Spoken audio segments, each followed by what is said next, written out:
2.2 is called inequalities, so it is divided into 3 parts: linear inequalities, quadratic inequalities, and rational inequalities.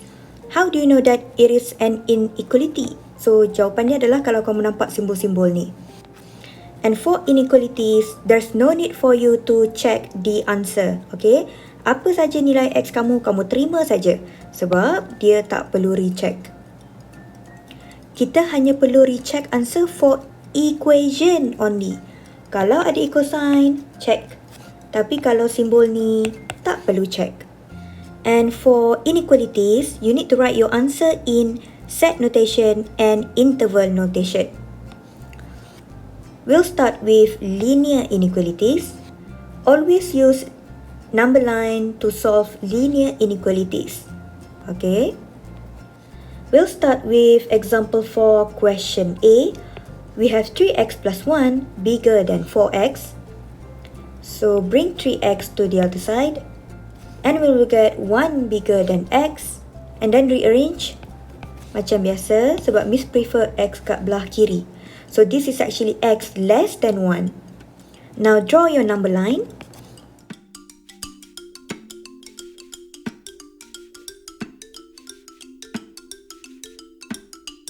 And from here we can write the interval notation.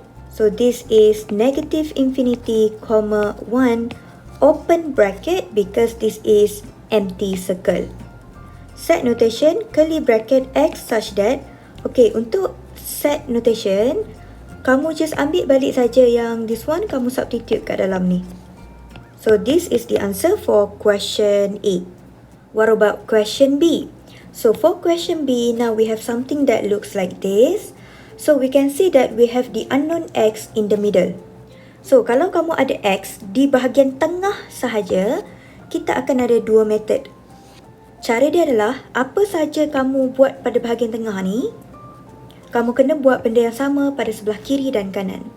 Okay, so 4 minus x divided by 2, kita just nak pastikan this one dia tukar jadi x. Right?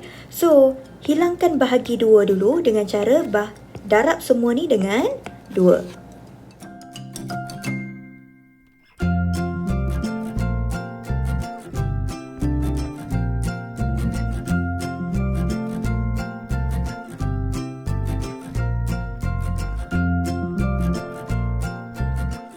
So, negative 6 less or equal to 4 minus x less than 10. So, we only need x in the middle. So, kita hilangkan 4 dulu dengan cara minus 4 for everything.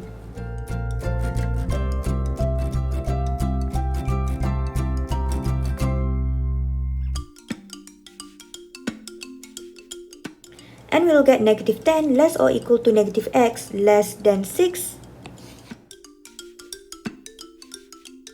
So, time everything by negative 1. So, bila kamu buat this one, bila kamu darab atau bahagi something yang negatif, sign di sini juga dia akan berubah arah. Okay? So, this one dia akan berubah jadi more or equal to.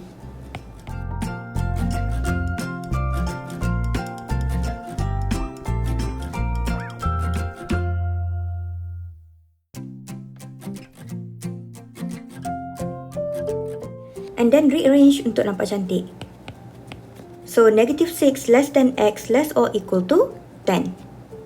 Draw the number line.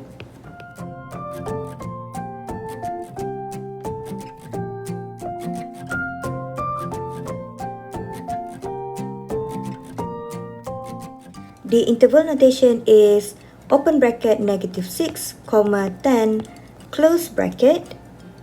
Because this is empty circle at negative 6, then circle at 10.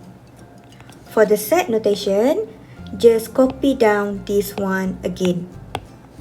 And this is the answer for B using method 1.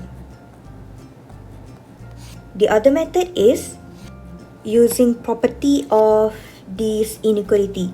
Okay, so kalau kamu ada macam ni, kamu sebenarnya boleh pisahkan dia jadi dua equation. Ini equation yang pertama, ini equation yang kedua. So, negative 3 less or equal to 4 minus x divided by 2. So rearrange semua ni untuk dapat X. Now do the same thing for this one here. So X is actually bigger than negative 6.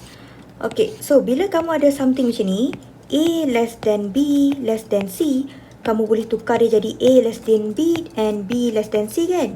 So kat tengah-tengah ni always letak perkataan AND. So kat sini letak perkataan AND. Okay, so now as per usual, draw your number line.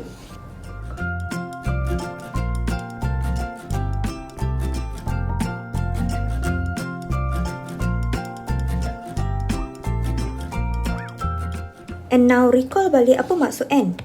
AND maksudnya kamu kena guna intersection. So for intersection, cari kawasan yang bersilang, which is here. Therefore di interval notation, kamu apply apa yang Miss ajar dulu. You'll get negative 6 then close bracket, or X such that negative 6 less than X less or equal to 10. So jawapan dia sama saja dengan method 1. Question C dia macam soalan B tadi tu, tapi bezanya sekarang adalah nilai X dia berada dekat belah kiri dan kanan. Okay, so kalau X ada kat tengah-tengah, kamu ada dua method, method 1 dengan method 2 macam Miss ajar tadi. Tetapi kalau nilai X dia tak berada kat tengah, maksudnya dia ada juga dekat kiri ataupun kanan, this one, kamu ada satu saja method. Kamu wajib pisahkan dia jadi dua equation yang berbeza. So, we'll do the first one. Solve as per usual. So, we'll get X less than 5. Do the same thing for the second one. And we'll get X more or equal to 5 over 9. Recall balik, A less than B less than C is A less than B.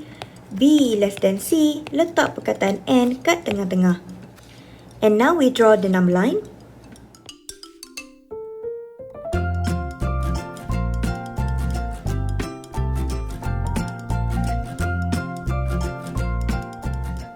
Recall that AND means intersect, and intersect means that you need to shade the area between the two lines.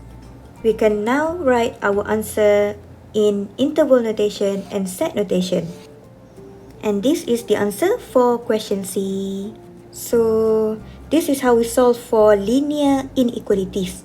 Alright, so linear maksudnya X kuasa 1 saja. So, kalau nampak ada X kuasa 1 saja, kita just guna number line only to solve the inequalities. Okay, so I'll see you guys again in quadratic inequalities.